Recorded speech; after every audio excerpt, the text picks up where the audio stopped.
The sun was high and fierce over the sprawling ranch. The land stretched endlessly, dotted with patches of tall grass and the occasional cluster of trees. Offering brief shade from the heat, John, the rancher, moved steadily along the familiar paths, checking fences, inspecting the livestock, and keeping an eye out for any trouble. The ranch had always been a place of hard work and routine, but today, an unusual tension hung in the air. He noticed the young ranch hand, Miguel, moving awkwardly near a patch of tall grass. At first, John thought Miguel was just stretching his legs or perhaps lost in thought. But then he saw the sudden jolt of pain cross the boy's face. Miguel grabbed his leg and let out a sharp cry. John's heart sank. He ran toward him, noticing immediately that the lower part of Miguel's leg was swelling rapidly and turning an alarming shade of red. The boy's eyes were wide, filled with panic. Around them, other ranch hands froze, unsure of what to do. The nearest hospital was hours away, and the heat of the sun made the journey dangerous. "What happened?" John asked, trying to keep his voice steady. "A snake. I think it's venomous," Miguel managed to say, his voice shaking with pain. "It bit me. It's swelling fast." John knelt beside him, carefully examining the bite. The snake that had bitten Miguel had disappeared back into the tall grass, leaving only the marks of its sharp fangs. The skin around the bite was darkening, the swelling rising quickly. He could feel the urgency of the situation pressing down on him like a weight. "Don't panic, Miguel. I've seen this before," John said, though his voice betrayed a hint of worry. He had heard countless stories from his father about handling snake bites in the wilderness. "We'll get this under control, but you need to stay calm and keep your legs still." Miguel tried to nod, but winced as the pain shot through his leg. Another ranch hand, Pedro, looked on helplessly. "Should we drive him to the hospital?" he asked nervously. John shook his head. "It's too far. We need to act now. If the venom spreads, it could be too late before we get there." He glanced around, taking in the wide-open land, and realizing just how isolated they were. The ranch might be safe most of the time, but when danger struck, it struck hard. Miguel whimpered. "Suck out the venom. It's highly swollen." John froze for a moment. The words sounded strange, almost desperate, but he understood what Miguel was trying to say. His father had once told him stories of how, in remote places, people sometimes had to remove venom manually when help wasn't immediately available. It wasn't the safest method, but it was often the only choice when time was critical. John nodded and got closer, his hands shaking slightly but steady enough to act. He cleaned the area around the bite as best as he could, using the limited supplies they had in their field kit. He applied gentle pressure above the bite to slow the spread of the venom. The ranch hands watched in tense silence, some with horror painted across their faces. He knelt closer to Miguel and began the careful process. As he worked, John felt the warmth of the venom spreading beneath the skin. He could see the swelling increase with every passing second, and he felt the urgency rise within him. This wasn't a situation where he could afford hesitation. One wrong move could make things worse. Miguel gasped sharply. "It burns. It's spreading." John kept a firm hold of the boy's leg. I know. Just stay still. I need you to trust me," he said. His voice was calm, though inside, adrenaline coursed through his veins. He had handled emergencies before, but there was something raw and immediate about a venomous bite. It demanded every ounce of focus he could give. The sun beat down on them relentlessly, making the sweat on John's forehead stinging hot. He could feel the heat reflecting off the dry earth, and every sound, the distant lowing of cows, the rustling of the wind through the tall grass seemed sharper, more intense. Time felt like it had slowed, each second stretching as he worked methodically to slow the venom's effect. The swelling continued, growing at a frightening pace. John realized that this bite wasn't minor. The snake had struck with precision, and its venom was potent. His mind raced, recalling every piece of advice his father had given him about handling snake bites in the field. Pressure points, immobilization, careful suction, every step counted. Miguel's breathing became shallow, and John noticed a tremor in his body. The ranch hands shifted uncomfortably, unsure if they should help or simply step back. John ignored the murmurs and focused entirely on the boy. He placed his hands around the bite carefully, beginning the cautious process of trying to remove the venom manually. As he worked, he noticed something unusual. The venom didn't behave like he expected.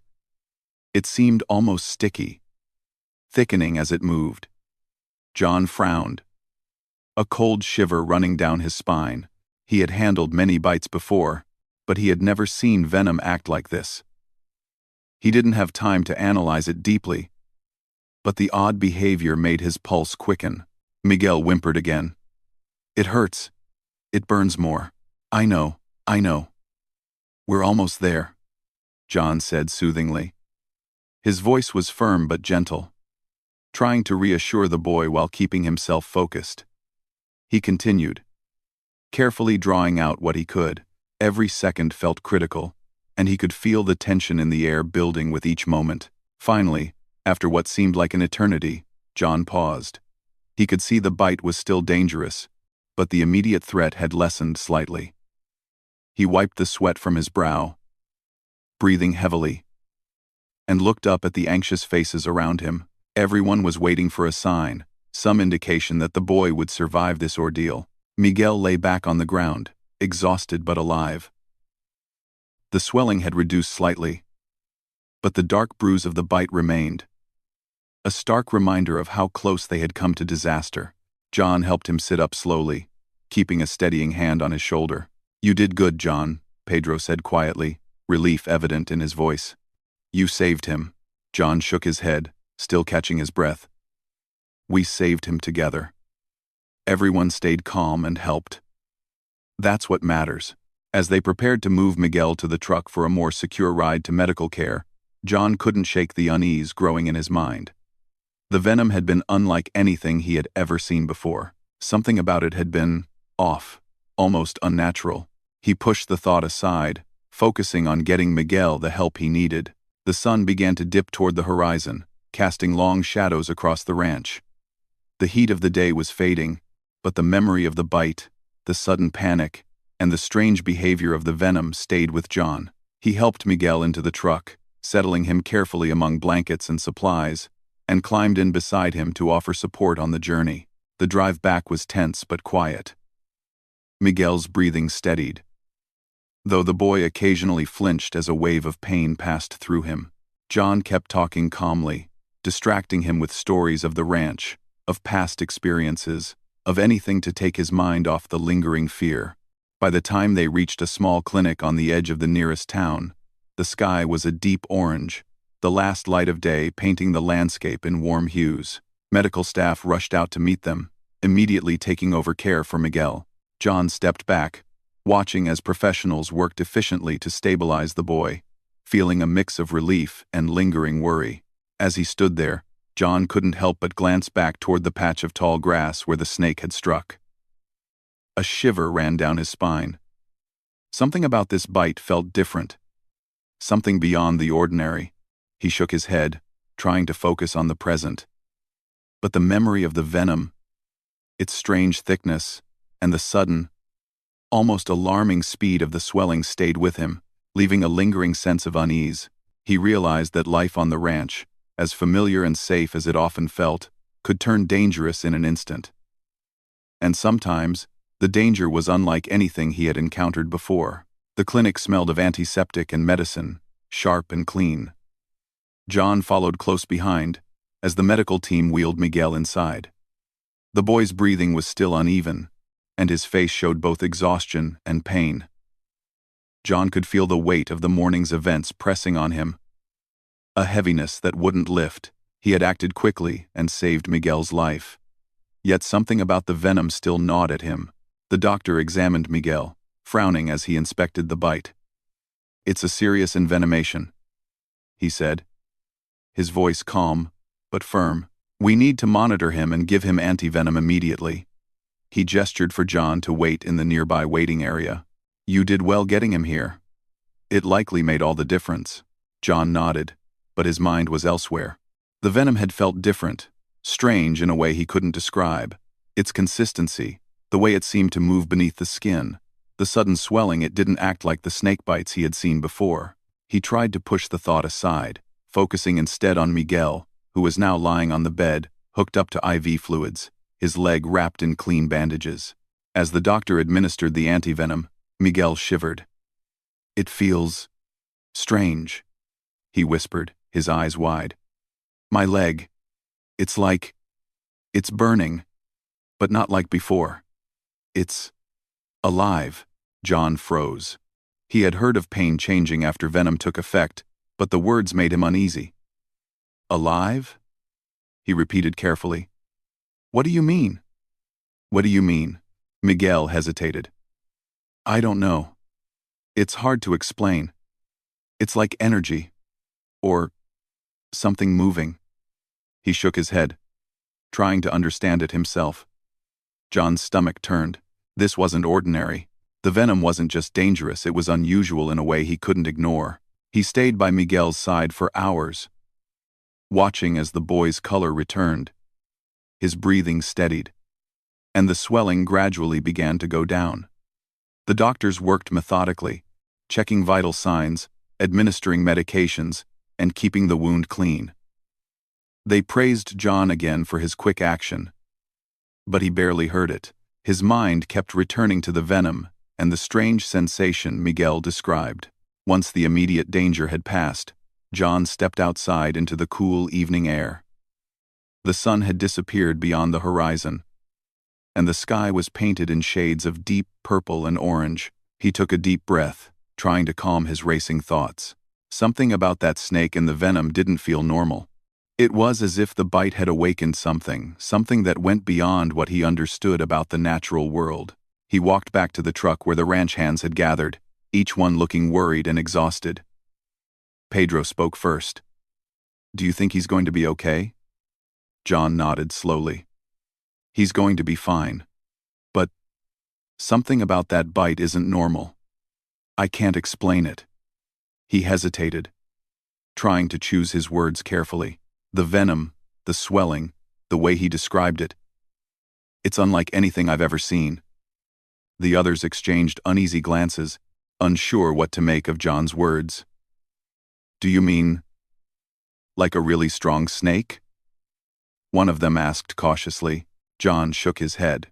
"No, stronger isn't the right word. It's different. Something about it feels almost unnatural." He didn't want to alarm them, but the thought had taken root in his mind, refusing to leave. Back inside the clinic, Miguel stirred, his eyes opening slowly. He looked at John and managed a weak smile. "Thanks for saving me," he whispered. His leg was still sore, but the worst seemed to have passed. John placed a reassuring hand on his shoulder. "You're going to be okay. Just rest now." He watched as the boy's eyes closed again, and he felt a wave of relief wash over him. But relief was mixed with unease. That venom, it had changed something in him, in a way he didn't understand. As night fell, John stayed in the small waiting area, thinking. He replayed the events of the day over and over in his mind. The sudden, alarming swelling. The strange texture of the venom, Miguel's description of it being alive. Something about it was beyond ordinary. It was almost as if the snake had carried something more than poison, something he couldn't name. The next morning, Miguel was awake and alert. The doctors were optimistic about his recovery, though they warned him to take it easy and monitor the bite.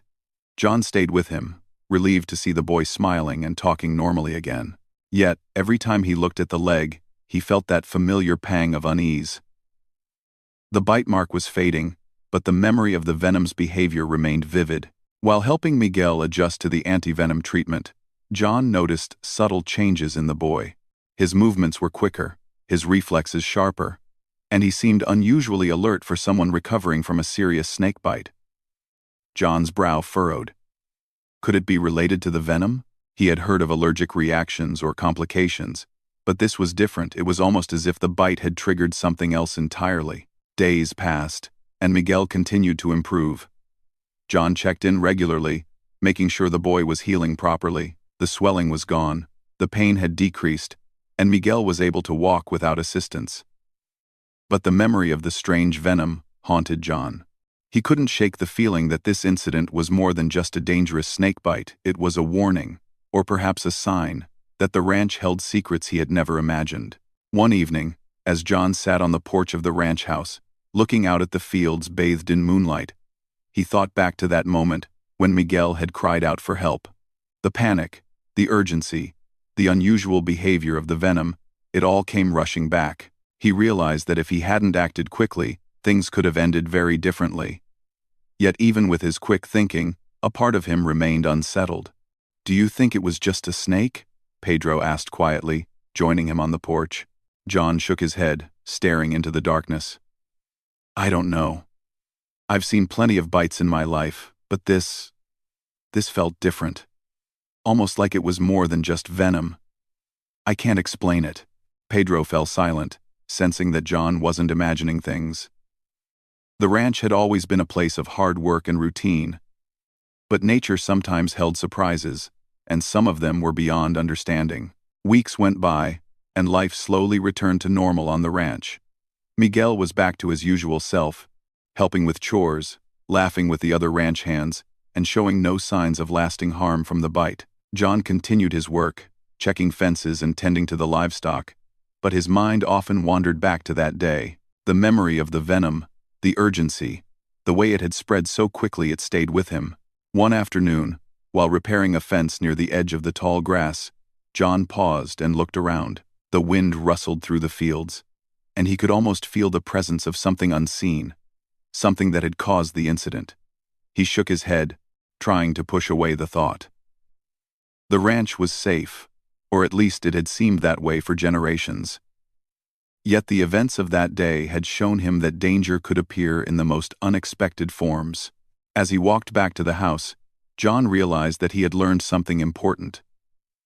Courage, quick thinking, and experience had saved Miguel's life. But even the bravest and most skilled rancher could not predict every threat. Some dangers were beyond knowledge, beyond preparation. They arrived suddenly, leaving only memory and a lingering sense of awe. John looked at the horizon, where the sky met the fields in a line of gold and green. The sun was setting, casting long shadows across the ranch. He knew the land held many stories, many secrets, and as he watched the light fade, he could not help but wonder what other mysteries lay hidden in the tall grass, waiting silently, ready to challenge anyone who ventured too close. He felt a chill despite the warm evening. The bite, the venom, the strange sensations Miguel had described, it was a reminder that life on the ranch, though familiar, was full of surprises. And sometimes, the most ordinary day could become extraordinary in an instant. John turned back to the house, his mind heavy but resolute. He had saved a life, and that was something he could hold on to. But he knew one thing for certain. The ranch would never feel entirely the same again. Something had changed. The memory of that venomous bite and the shock it had caused would remain with him forever. A constant reminder that the world, even in the most familiar places, held secrets waiting to be discovered. And with that thought, John went inside, closing the door to the fading light and leaving the fields behind for now, but never forgetting the day when danger had come so unexpectedly, and he had been frozen in shock.